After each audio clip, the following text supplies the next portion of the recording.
आज त हामी हिँड्दै बेतिनी जाने भनेको नयाँ छापबाट 3-4 जना।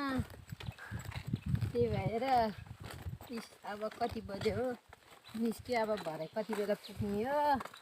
भोलि आइज है भनेर फोन गर्दै थियो सासू ससुराले। अब बेतिनी जानु लाग्यो। 19 वर्षपछि बुढा घर आएको, त्यही भएर बेतिनी जानु लाग्यो। 4 जना मिलेर भयो। के हो रे बाबा?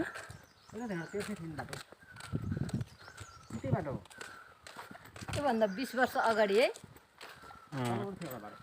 त्योभन्दा 20 वर्ष अगाडि चाहिँ तलबाट थियो होला है बाटो। होला नि।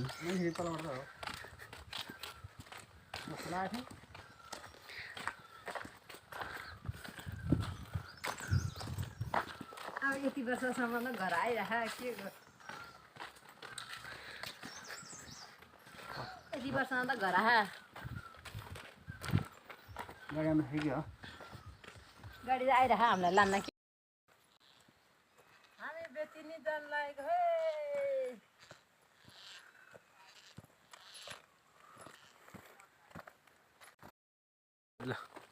हेलो गाइस, म चाहिँ गाउँतिर आउँदैछु। हाम्रो गाउँ चाहिँ यस्तो छ है। हाम्रो गाउँ चाहिँ यस्तो छ है। टक्क लगाएर म चाहिँ धेरै वर्षपछि घरमा आएको। अलिकति नुन लगाइरहेको छ कि। अनि त्यसपछि अब झन् झारपात वर्षपछि पनि 19 वर्षपछि झारपात पत्तर पनि छैन रुखको हो। यस्तो डाँडा काँडा सबै खाली छ।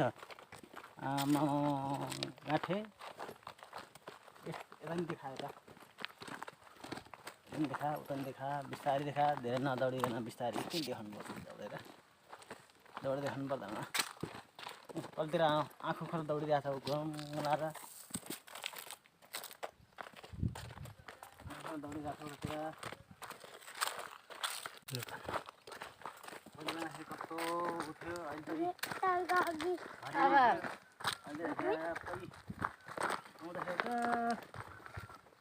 हिमाल पनि सुकेछ। अनि यस्तै सबै ठाउँ बाटो गएको छ।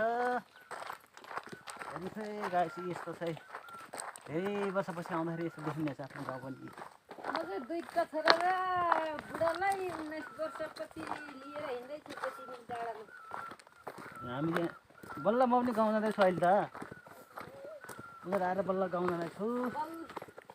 बल्ल मेरो इच्छा पुरा हुँदैछ। छोरा र छोरी बुढासँगै लिएर हिँड्नलाई धेरै इच्छा थियो। आज चाहिँ मेरो पुरा भयो। यो चाहिँ मेरो श्रीमती, यो मेरो सानो छोरा, यो मेरो ठुल्छोरा, भिडियो गर्ने ठुल्छोरा। फोटो त सबै आयो नि।